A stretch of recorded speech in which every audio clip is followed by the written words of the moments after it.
pessoal, tudo bem? Vamos resolver essa questão que corresponde à questão de número 1 do capítulo 7 do volume 2 do livro do professor Moisés Nussenswein, Física Curso Básico, ok? Então essa questão corresponde à questão do capítulo de temperatura e ela envolve conceitos relacionados à dilatação térmica, nesse caso em questão, a dilatação volumétrica. A questão diz o seguinte: uma esfera oca de alumínio tem um raio interno de 10 centímetros e raio externo de 12 centímetros a 15 graus Celsius.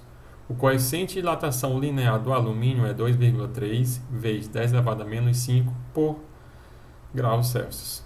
De quantos centímetros cúbicos varia o volume da cavidade interna quando a temperatura sobe para 40 graus? O volume da cavidade aumenta ou diminui? Então, notem que ele pergunta com respeito ao volume da cavidade interna, né? Porque, como ele menciona, então ele dá o raio interno e o raio externo. Então, o que temos aqui é uma casca esférica oca, né? Então, temos uma superfície, que é uma casca esférica oca, e ele pergunta se, ao variar, aumentar a temperatura, o volume aí da cavidade vai aumentar ou diminuir, né?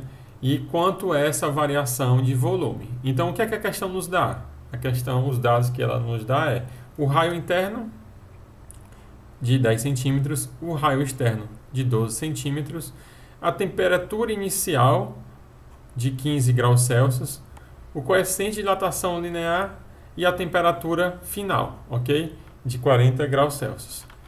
Então, o nosso sistema, né, é esse aqui, é uma casca esférica de raio interno Ri, de raio externo R2, feita de alumínio, né?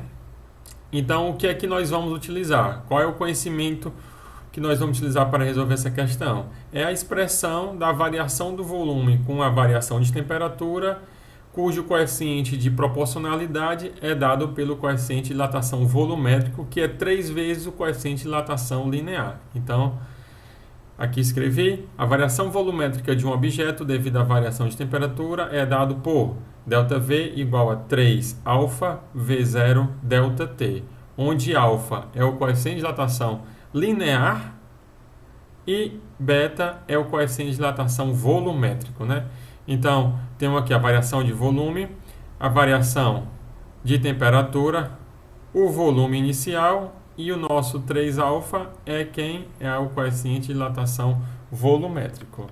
Então, a questão da temperatura inicial e final, com isso nós conseguimos calcular a variação de temperatura, né?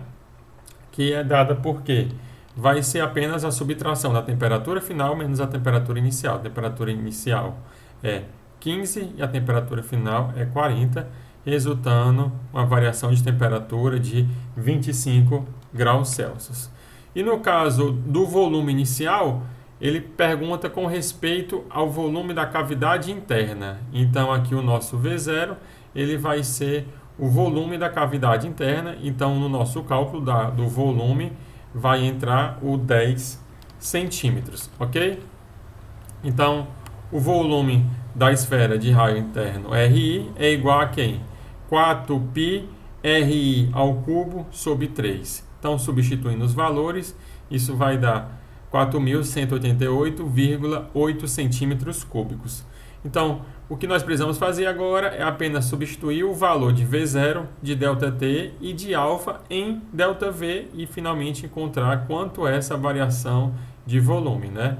Então, substituindo os valores ΔT, V0 e alfa em ΔV, o que a gente vai encontrar é o alfa está aqui, 2,3 vezes ela menos 5, está aqui a volume inicial e aqui o 25, a variação de temperatura, o que nos vai resultar uma variação de volume de aproximadamente 7,226 centímetros cúbicos, né? Então, aproximadamente 7,23 centímetros cúbicos. Então, com isso, nós vemos que o volume da cavidade aumenta. Então, com isso, nós respondemos a segunda pergunta: o volume da cavidade vai aumentar e nós calculamos quanto é em centímetros cúbicos a variação do volume da cavidade interna, né? Então, com isso nós respondemos toda a questão, uma questão relativamente simples, que leva apenas em conta o conceito da variação volumétrica com a temperatura e o cálculo do volume de uma esfera, tá certo? É isso, pessoal. Até a próxima. Tchau, tchau.